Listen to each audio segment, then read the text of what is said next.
8장의 말씀을 우리 한 절씩 교독으로 봉독하도록 하겠습니다. 제가 먼저 보겠습니다. 또 여호와의 말씀이 내게 임하여 이르시되 너희가 이스라엘 땅에 관한 속담에 이르기를 아버지가 신 포도를 먹었으므로 그의 아들이 이가 시다하고 함은 어찌 됨이냐. 주 여호와의 말씀이니라. 내가 나의 삶을 두고 맹세하노니 너희가 이스라엘 가운데서 다시는 이 속담을 쓰지 못하게 되리라. 모든 영혼이 다 내게 속한지라. 아버지의 영혼이 내게 속한 같이 그의 아들의 영혼도 내게 속하니 범죄하는 그 영혼은 죽으리라.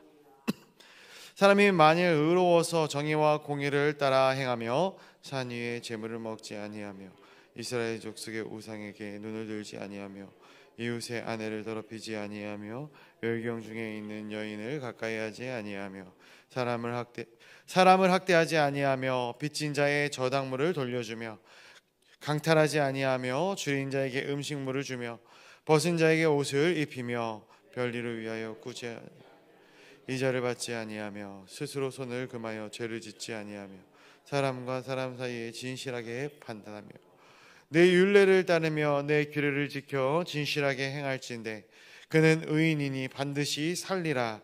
주 여호와의 말씀이니라. 가령 그가 아들을 낳았다 하자 그 아들이 이 모든 선은 하나도 행하지 아니하고 이 모든 악 중에 하나를 범하여 강포하거나 살인하거나 산 위에서 재물을 먹거나 이웃의 아내를 더럽히거나 가난하고 궁핍한 자를 학대하거나 강탈하거나 빚진 자의 저당물을 돌려주지 아니하거나 우상에게 눈을 들어 가증한 일을 행하거나 별일을 위하여 구워주거나 이자를 받거나 할진대 그가 살겠느냐. 결코 살지 못하리니 이 모든 가증한 일을 행하였은즉 반드시 죽을지라.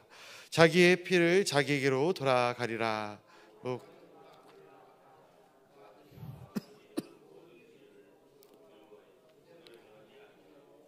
산 위에서 재물을 먹지도 아니하며 이스라엘 족속의 우상에게 눈을 들지도 아니하며 이웃의 아내를 더럽히지도 아니하며 사람을 학대하지도 아니하며 저당을 잡지도 아니하며 강탈하지도 아니하고 줄인 자에게 음식물을 주며 벗은 자에게 옷을 입히며 손을 금하여 가난한 자를 압제하지 아니하며 별리나 이자를 받지 아니하여 내 규례를 지키며 내 율례를 행할진대 이 사람은 그의 아버지의 죄악으로 죽지 아니하고 반드시 살겠고 그의 아버지는 심히 포악하며 그 동족을 강탈하고 백성 중에 그는 그의 죄악으로 죽으리라. 그런데 너희는 이르기를 아들이 어찌 아버지의 죄를 담당하지 아니하겠느냐 하는도다. 아들이 정의와 공의를 행하며 내 모든 율례를 지켜 행하였으면 그는 반드시 살려니와 범죄하는 그 영혼은 죽을지라. 아들은 아버지의 죄악을 담당하지 아니할 것이요 아버지는 아들의 죄악을 담당하지 아니하리니 의인의 공의도 자기에게로 돌아가고 악인의 악도 자기에게로 돌아가리라. 그러나 악인이 만일 그가 행한 모든 죄에서 돌이켜 떠나 내 모든 율례를 지키고 정의와 공의를 행하면 반드시 살고 죽지 아니할 것이라. 그 범죄한 것이 하나도 기억함이 되지 아니하니 그가 행한 공의로 살리라. 주 여호와의 말씀이니라. 내가 어찌 악인이 죽는 것을 조금인들 기뻐하랴. 그가 돌이켜 그 길에서 떠나 사는 것을 어찌 기뻐하지 아니하겠느냐. 만일 의인이 돌이켜 그의 공의에서 떠나 범죄하고 악인이 행하는 모든 가증한 일을 살겠느냐. 그가 행한 공의로운 일 하나도 기억되지 아니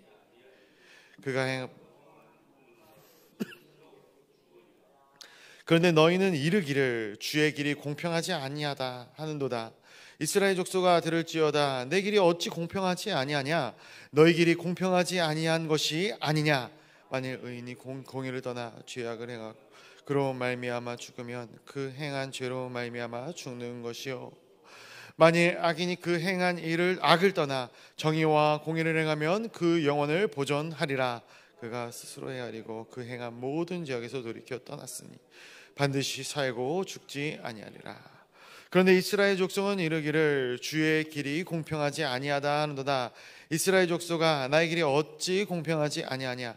너희 길이 공평하지 아니한 것이 아니냐.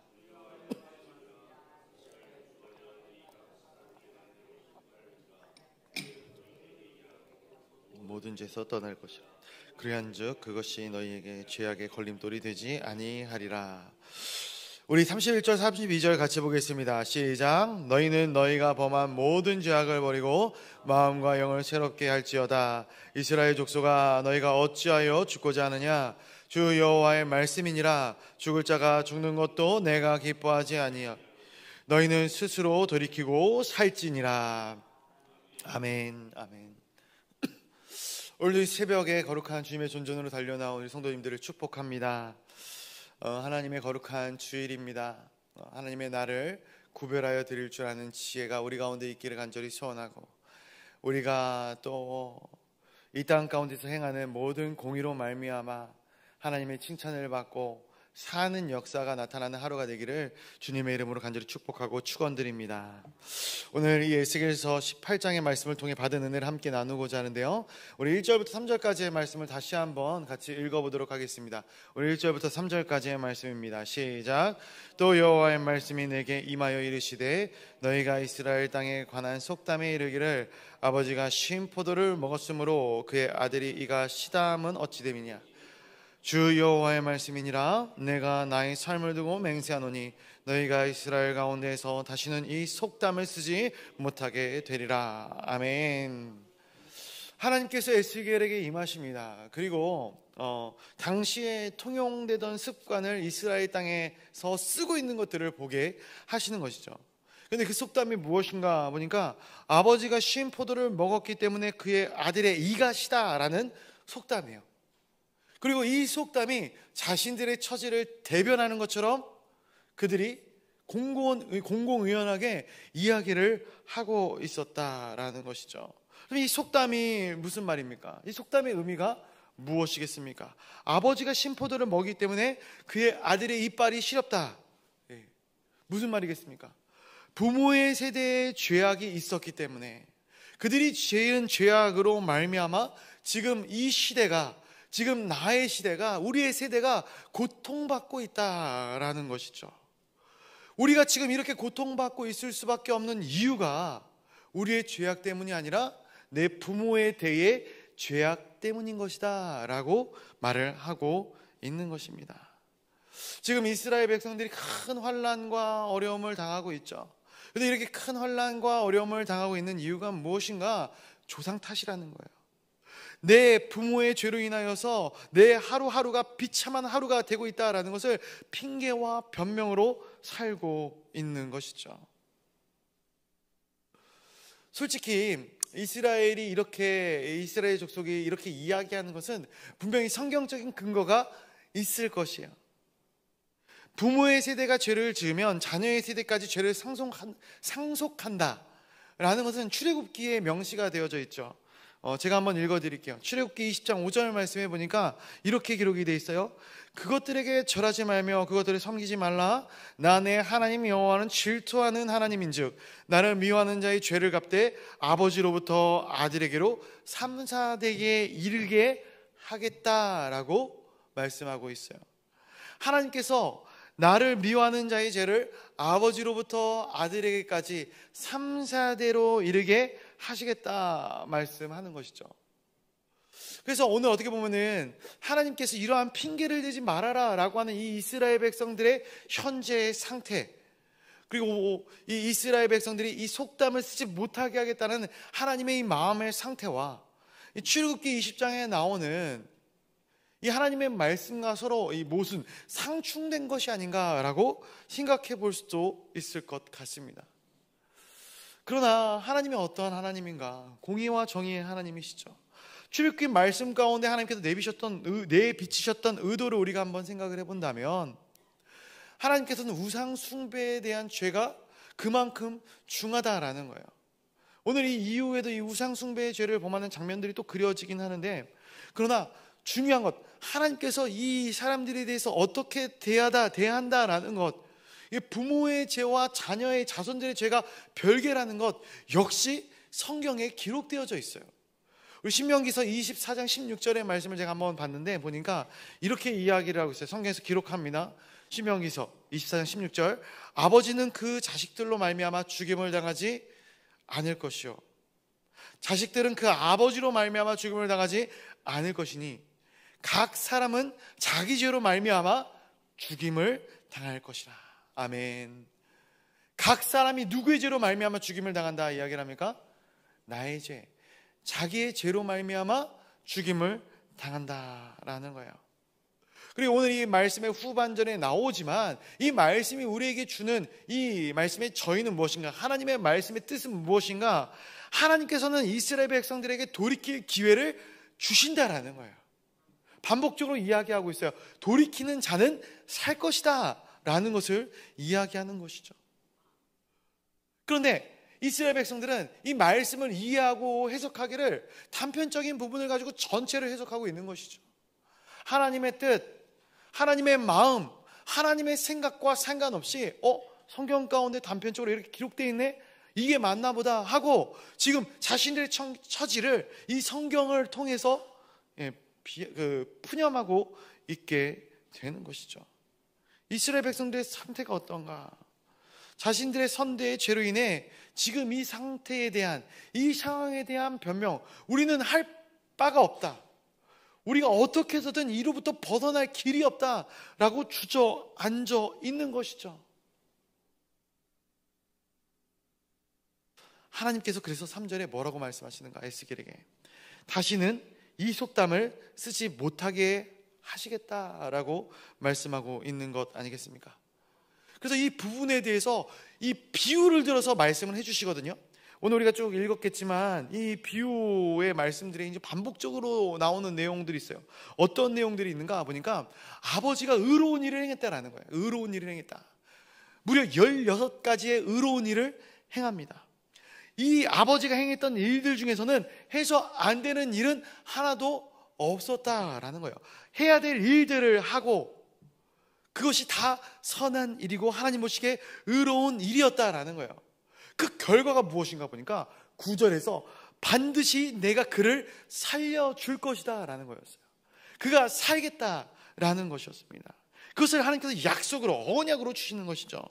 그런데 그 다음 절에서부터 누가 나오냐면은 그 의로운 아버지의 아들이 나와요.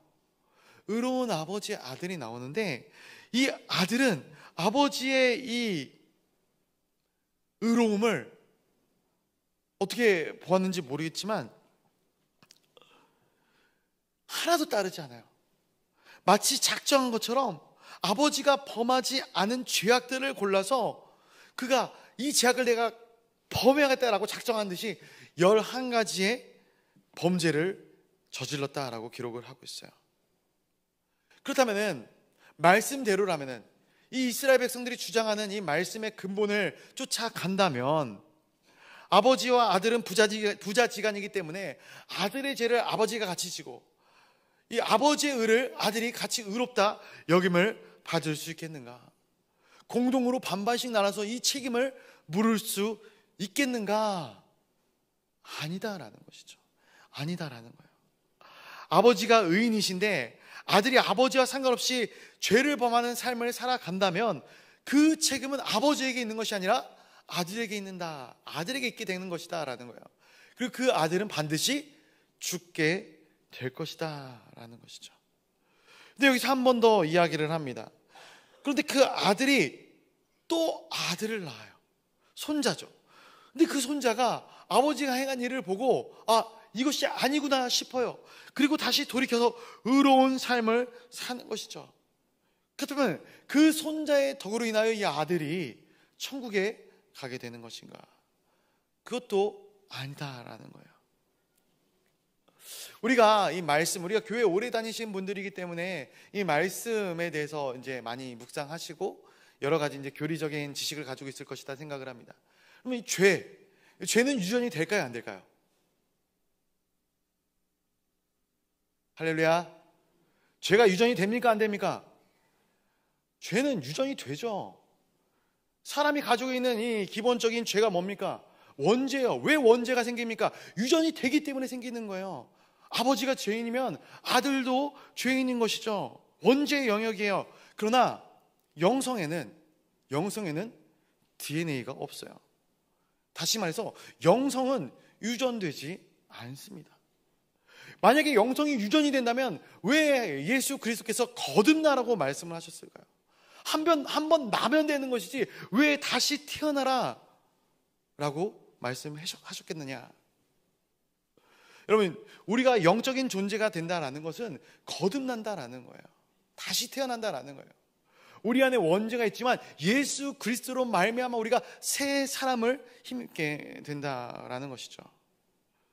신앙이 유전되어서 사연적으로 믿음의 조상을 둔 사람들은 잘 먹고 잘 살고, 불신앙의 조상을 둔 자는 못 먹고 못 살고, 이런 개념이 아니다라는 거예요. 이런 개념이 아닌 것이에요.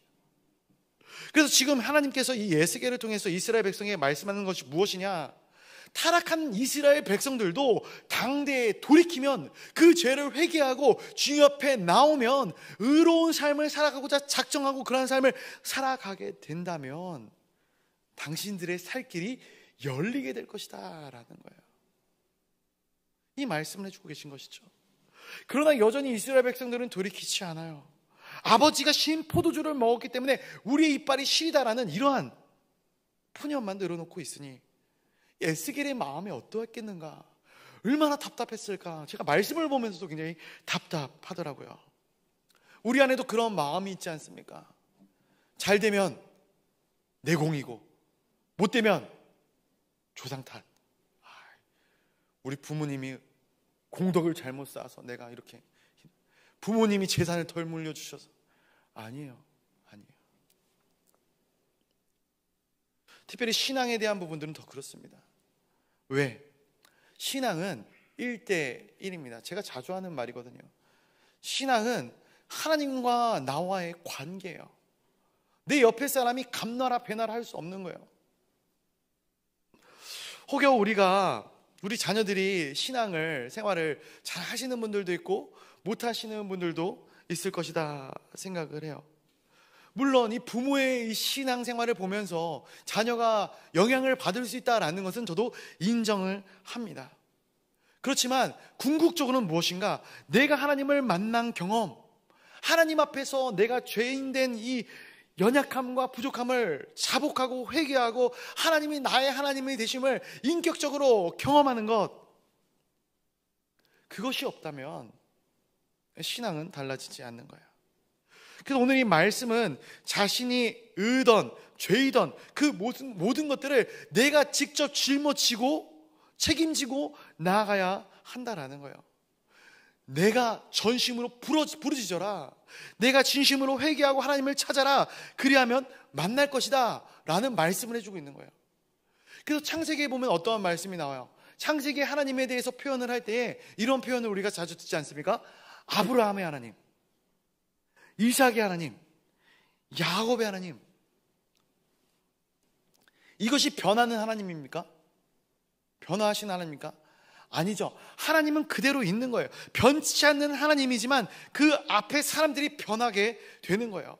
아버지가 아들이 다른 것이고 아들과 손자가 다르기 때문에 각각의 하나님을 만나야 된다라는 거예요. 그래서 아브라함의 하나님, 이삭의 하나님, 야곱의 하나님, 그리고 그 밑에는 무엇이 돼야 돼요? 나의 하나님, 이준 목사의 하나님, 우리 사랑하는 장로님의 하나님, 권사님의 하나님, 집사님의, 성도님의 하나님이 되어져야 되는 것이죠. 그 하나님, 내가 만난 그 하나님이 없다면, 부모가 하나님을 그리고 그분이 하나님 만난 하나님을 나에게 들려주셨던, 내가 직접 만난 하나님이 아니게 되는 것이죠. 부모님이 받은 은혜를, 할머니가 받은 은혜를 듣고 그냥 살아나가는 것이죠. 저는 신앙의 대가 굉장히 중요하다 생각을 하는 사람 중에 하나입니다. 신앙의 1대, 2대, 3대, 4대가 중요해요. 그런데 대가 중요하면 뭐합니까? 내가 예수 그리스도를 믿지 않는다면, 내가 예수 그리스도를 인격적으로 만나지 않는다면, 내 형편이 어려워지고 시련을 겪다 보면은 내가 만난 하나님을 대면하는 것이 아니라 누구를 대면하는 거예요? 부모님이 만난 하나님을 원망하게 되어져 있는 거예요. 할머니가 만난 하나님을 원망하게 되어져 있는 것이죠. 지금 이 이스라엘 백성들처럼 말이죠. 그래서 오늘 본문에 보면은 어떻게 돌이킬 것인가에 대한 부분을 말씀해 주고 있습니다. 우리 에스겔서 18장 25절의 말씀을 한번 같이 읽어보도록 하겠습니다. 25절의 말씀입니다. 시작. 그런데 너희는 이르기를 주의 길이 공평하지 아니하다 하는도다. 이스라엘 족속아 들을지어다. 내 길이 어찌 공평하지 아니하냐? 너희 길이 공평하지 아니한 것이 아니냐? 하나님이 공평하지 아니하다. 하나님이 어디 있느냐? 이스라엘 백성들이 말한다라는 거예요. 이 말씀이 한 2번 정도 반복이 되는 걸로 알고 있어요. 이 질문은 불신앙인 뿐만이 아니라 믿는 사람들조차도 던질 수 있는 질문이다라는 거예요. 이들이 이렇게 느끼는 이유가 무엇이겠습니까? 무엇이겠습니까? 지금 이스라엘 백성들이 이러한 질문을 던지는 이유가 무엇이겠습니까? 믿지 않는 사람들은 승승장구하고 잘 살아나가고 있는데, 많은 영역에서 지배력을 펼치고 있는데, 신앙의 후손들은 어렵거든요. 힘들거든요. 그들이 어렵게 걸어가는 모습을 보게 되니까 과연 이게 공평하냐라는 거예요. 하나님을 믿는 사람들이 이렇게 처우를 당하고 받는 것이 공평하냐라는 거예요. 그러나 하나님께서는 내가 나를 향해 공평하지 않다라고 말할 자격이 있느냐라고 그들에게 되묻습니다. 야고보서 4장 12절의 말씀에 보니까 이러한 기록이 있어요. 입법자와 재판관은 오직 한 분이시니 능히 구원하시기도 하시며 멸하기도 하시느니라. 너는 누구의 이웃을 판단하느냐? 판단자는 오직 하나님 한 분뿐이다라는 거예요. 그런데 사람이 재판관이 되어 판단하고 있다라는 거예요. 여러분, 우리가 신앙인으로서 직분이 이렇게 생기면 생길수록, 어떻게 보면은 중직에 앉으면 앉을수록 판사의 입장에 서 있지 않은가 한번 돌아봅니다. 저도 이제 교역자들이랑 같이 이제 사역을 하면서 이야기를 할 때, 물론 사람에 대해서 이야기할 수는 있죠. 그 평가가 함께 내려지는 것이죠. 정말 두려운 일이 아닌가 싶어요. 저 사람은 신앙적으로 훌륭한 사람, 저 사람은 신앙적으로 아직 미흡한 사람. 솔직히 따지면은 목회자들도 그렇게 완벽하지 않거든요. 그럼에도 불구하고 남을 판단하는 것이 과연 옳은가? 바리새인들이 예배를 드릴 때 고개를 들고 예배를 드리면서 뭐라고 얘기를 합니까? 주여, 저희가 저 세리와 같이 되지 않게 하심에 감사를 드립니다. 바리새인들의 고백이에요. 근데 옆에 있는 세리가 구석탱이에서 쭈그려 앉아서 엎드려서 가슴을 치면서 고백하는 거예요. 주여, 이 죄인을 불쌍히 여겨 주시옵소서. 예수님께서 누구를 의롭다 하십니까? 누가 더 의롭다 말씀하십니까? 세리를 더 의롭다 말씀하시지 않으십니까? 세상 사람들은 바리새인을 의롭다 해요.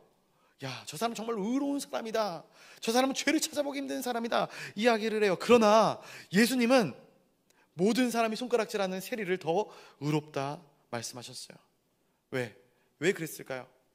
기준은, 그 세리는 하나님 앞에서 내가 죄인임을 고백하는 사람이고, 반면에 이 바리새인은 저 세리와 비교해서 세리를 비판하고 판단하고 정죄한 사람이기 때문에 그렇다라는 거예요. 하나님은 그들을 인정하지 않으셨다라는 것이죠. 오늘날은 다릅니까? 그리스도인들이 세상을 향해 타락했다, 죄인이다 이야기를 합니다. 그러나 정말로 그리스도인들은 뭐가 다른가? 똑같은 삶을 살아나가거든요. 다르지 않은 삶을 살아나가거든요. 그것이 우리가 손가락질 당하고 평가받는 이유인 것이죠. 돌이킬 수 있을 때 돌이키라 라는 주님의 말씀을 우리가 늘 기억해야 되지 않을까. 말씀을 정리하면서 맺고자 합니다. 본문에서는 이 돌이키는 길에 대해서 한 3가지 정도를 명시하면서 말씀을 맺고 있음을 보게 됩니다. 첫 번째, 27절 제가 읽어드릴게요. 만일 악인이 그 행한 악을 떠나 정의와 공의를 행하면 그 영혼을 보존할 것이다 말씀하십니다. 굉장히 심플하죠. 악인이 악을 떠나면 된다라는 거예요. 회개입니다. 돌이키면 된다라는 거예요. 두 번째 28절에 보니까 그가 스스로 헤아리고 그 행한 모든 죄악에서 돌이켜 떠났으니 반드시 살고 죽지 아니할 것이다 말씀하십니다. 그가 스스로 헤아리라 라는 거예요. 돌이킬 수 있는 사람은 늘 자신을 돌아보는 사람이에요. 내 자신을 하나님 앞에 재단하는 사람이에요. 남을 재단하는 것이 아니라 나를 재단하는 것. 남을 묵상하는 것이 아니라 나를 묵상하는 것. 말씀이 들어와 우리의 마음밭에 떨어졌을 때 그 말씀이 누구의 말씀이 되어져야겠습니까? 내 말씀이 되어져야 되는 거예요. 오늘 주일에 이 강단에서 하나님의 말씀이 선포될 것입니다. 그 선포된 말씀을 누가 받아들여야 될까요? 내가 먹어야 되는 거예요. 내가 받아들여야 되는 거예요. 그런데 말씀이 막 듣다 보니까 내 남편이 들어야 되는 말씀인데, 내 아내가 들어야 되는 말씀인데, 옆구리 쿡쿡 찌르는 거죠. 막 찔러요. 네 얘기하잖아. 들어. 아니죠.